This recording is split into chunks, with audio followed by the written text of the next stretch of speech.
Kung si Sir Ramon gumagamit na ng mga alternative woods mula sa DOST, ang ibang carvers hindi pa rin daw pamilyar dito. Isa na riyan ang mahigit 6 na dekada ng mang-uukit na si Tatay Wilfredo.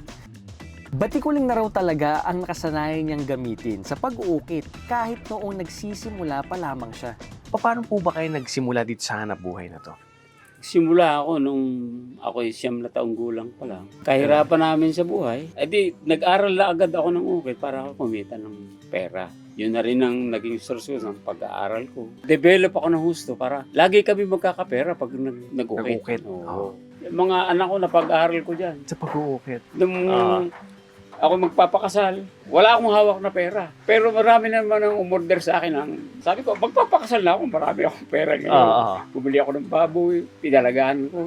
Lahat po yung galing sa pag-uukit. Lagi sa pag-ukit yun. Talagang hindi niya iniwan ang pag-uukit. Hindi eh. Nandun lang hanap buhay. Oo. Saka parang pakiramdam ko, manghihina ako pag ako tumigil. So Kuya Will, pwede niyo po bang kwento sa amin yung nakita niyong malaking pagbabago nung nagsisimula kayo, lalong-lalo na ho dun sa ginagamit na kahoy ng batikuling? Ang malaki ang dulot na kahirapan yan. Dahil hindi kami makasagot ng order. Yung ibang customer nagagalit. Kailangan na yan sa mahal na araw. Kahit pag mahal na araw, wala naman kaming kahoy. Gusto namin ukitin niya. Pero ngayon ho, ano naman ho masasabi niyo sa DOST, sa ginawa nila na pananaliksik or pag-research dun sa alternatibong mga wood species na pwede na hong gamitin? Mahalaga yan. Dahil kami nga, yung kaliliit na bitikuling, pinagtitiyagaan namin. Ngayon, ay di, gaganahan kami mag-ukit lalo niyo. Papasalamat ako sa ginawa nila. Akala namin wala na kami pag-asa. Kaya naman para matulungan si Tatay Wilfredo sa kanyang problema, ipinakilala namin siya kay Sir Ramon na nakinabang na rin sa pag-aaral na to ng DOST. Alright, so guys, nandito na tayo sa workshop ni Kuya Wilfredo. Kuya Wilfredo, magandang tanghali po sa inyo. Maraming salamat po sa pag-welcome. Kuya Will, kaya po kami actually nandito dahil gusto po namin sanang ipakilala sa inyo ito pong alternatibong kahoy na nagawa ng pagsasaliksik ng DOST para magamit nyo sa inyong pag-uukit. So sir naman, paano po natin sa pwede Ito yung tinatawag na bagalunga ng mga taga-Quezon or yung paraiso wood galing sa DOST.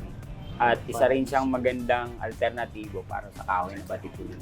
Dahil nasa Paite na rin naman ako at may kasama tayong dalawang magagaling na mag-uukit, hindi ko na pinalampas ang masubukan ito. Mag-uukit tayo guys ngayon. Itatry ko mismo yung pag-uukit. Kung gaano ba talaga siya kahirap. Okay, paano ko ba siya sisimulan? Ano kung una kong dapat gamitin? Siguro yung pinakang light mo na magagawa, yung pang-ukit, hawakan mo lang siya ng bahagya, tapos hayaan mo siyang paluin mo ng pamalo na Malet. na bahagya din para yung mismong talim ng pang-ukit ang gumawa ng trabaho para sa yung hugis. Kaya natin si Kuya Will. Oy! I think we're getting it. Sir naman, tama ba to? Nakukuha ko ba siya? Ang hirap pala mag-carve, no? Nung ginawa ni Kuya Will kanina, parang basic na maglalaro lang siya pero hindi mo siya gano'ng kadali.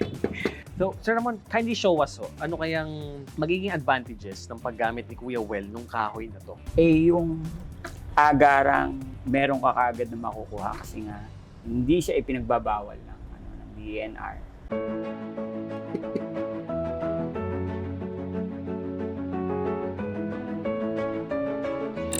So, Sir Ramon, with all that, no, yung good properties, anong masasabi nyo kay Kuya Will sa paggamit nitong bagong species ng kahoy na to? Kaya natin papalitan yung nakasanayan natin para at least magkaroon tayo ng ambag sa kalikasan.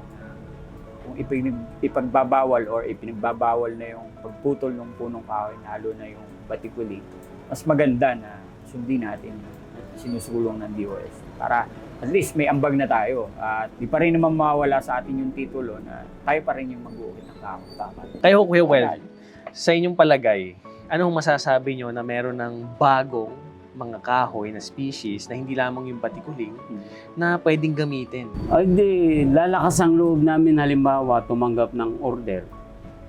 Hindi katulad nung dati, walang kahoy, paano natin gagawin yun? Wala natin makatanggap.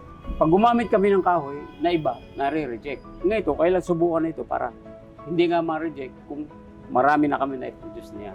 And one thing din na natutunan po ngayon sa kwentuhan namin ni Kuya Well at ni Sir Ramon is that yung project ng DOST doesn't only tap yung hanap buhay ng mga mag-uukit dito na alam naman natin kailangan, but it also preserves not only yung kalikasan, but yung culture at yung tradisyon ng mga mag-uukit dito sa Paite. So, maraming salamat po, Sir Ramon. Thank you so much, Kuya Well. Para sa inyo, Sir Ramon at Tatay Wilfredo, proud na proud kami sa inyo sa patuloy na pagbuhay sa industriya ng pag-ukit sa Paite.